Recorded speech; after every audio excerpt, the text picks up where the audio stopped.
welcome to another edition of Trader Talk TV. Today we've got Andreas Dooley from Adform in the office to talk about programmatic branding. Before we jump into the specifics and how we actually get more brand spend into programmatic, Andreas, give us an idea of what you do at Adform and what your position is. Yeah, so Commercial Director UK and Ireland. I run the UK office from a demand and supply point of view. It's my role to kind of make sure that Adform as a commercial entity out in the market and trying to increase advertising budgets through our full ad stack, and also work with our publisher community to make sure that we're increasing yield for those guys and doing the right thing. As a business, we're not new, been around for about 13 years. 550 people, 16 or 17 markets now, and originally being a third-party ad server, but I've been developing products heavily over the last few years. One being a fully fledged DSP, creative solutions arm also, so building, mocking, designing and hosting creative solutions outside IB Rising Stars for the publisher community. And what that's enabled us to do is work with publishers much more closely in the programmatic world to develop PMPs, for example, and actually start to deliver high impact formats at scale programmatically. And also more recently launched a DMP to connect to all of that, and also SSP functionality with Publisher Ad Server. So now become a full brand-led platform, which is kind of full stack. Okay. Europe's best ad tech secret there, we'd like to say. So, Andreas, talking about programmatic branding. So, I mean, let's talk about you sort of breaking this down into 4 areas that need to be addressed before we see the brand money come into programmatic. So, let's just talk about the concept of programmatic branding and what we need to do to see that. Yeah, for sure. So, what I can do, probably just break that into 4, as you say. Yeah. So, one, looking at programmatic strategy generally. And then also from a buy side, let's look at the inventory and the adoption over the last few years. Yeah. You know, programmatic's not new. Yeah. You know, and we're evolving as an industry, but how can we evolve further and push the boundaries? Yeah. Look at some creatives and what that means, and then what do brands actually need and want from programmatic branding, essentially. So I can start with, as we're on Trader Talk TV, you need a funnel, right? Yeah. As everyone does. So we've got an awareness piece here. We start looking at the user journey and loyalty down here, or conversion, if you like. Yeah. If we start up here, we've got kind of high impact. We've got maybe content, and then we start moving down to more prospecting DR type strategies like high reach and frequency, maybe contextual. So these are buy-side tools delivered programmatically. Conceptual lookalike and audiences. And then we start moving into the retargeting world, and maybe you can put DCO down here too, right? So this piece here, predominantly RTB.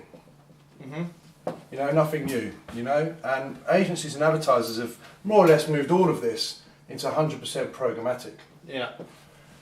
But we see a disconnect between some of the ways to increase awareness, to enter the market as a brand, start building recognition through high impact and really innovative, cool types of creative. So essentially there's a disconnect here, and there's a few reasons why, but if we look into the adoption of inventory and supply, I can probably draw out a bit of a scale and see where we are.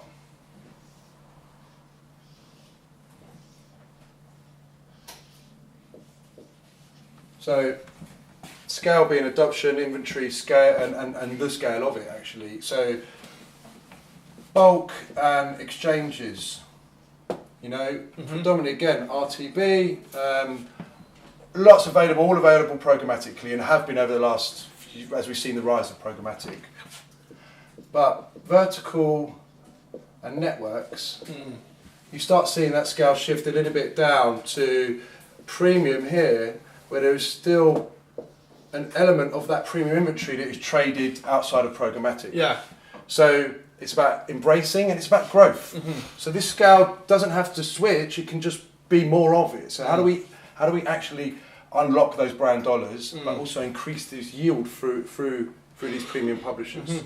Now, we can look at some formats.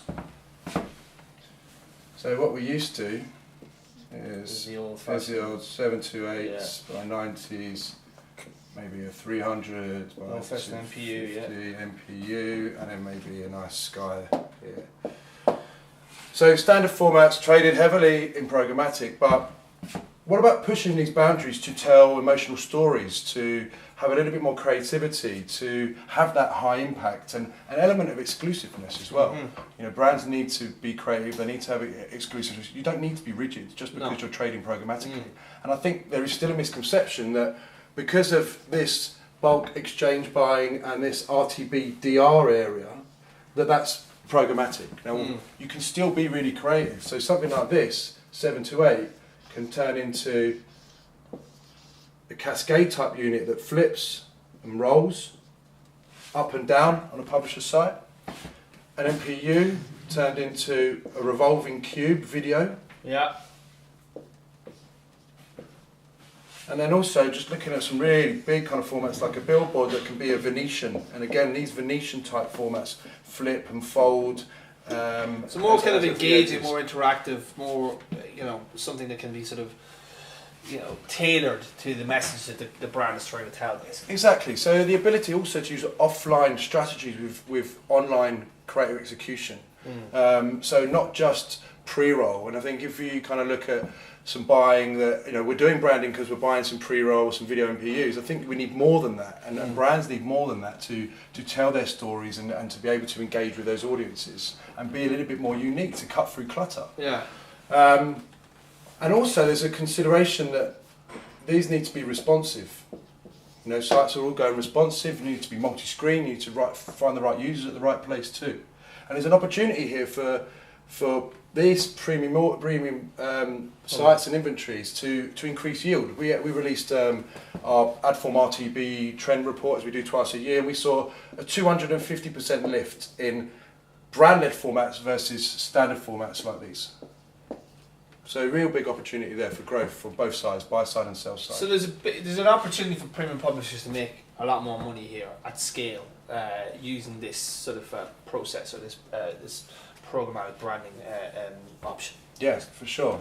But let's look at what brands want. So brand needs, if you like. We've got creating awareness.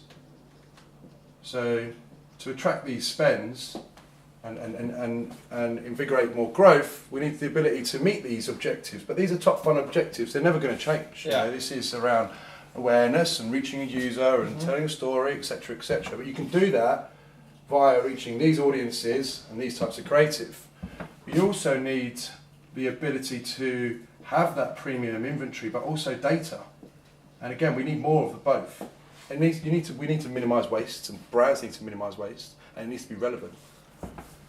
Metrics, I think, are really key here. So what we're used to in this little zone is Click, CPC, CPA. CTR, CPA.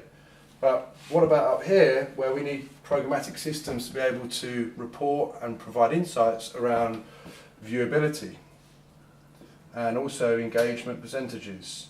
It could be dwell times, it could be plays, and even uplift and the measurement of uplift and how you're using that data.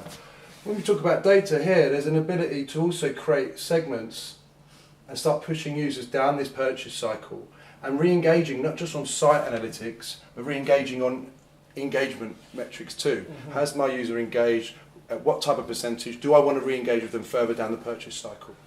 And then the benefits of programmatic, it's kind of why we're here, being control, the transparency,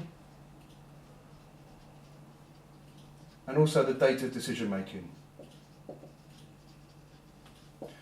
And the ability to, from the buy side to automate all of this, I think offers the control, the transparency, and the data decision engine.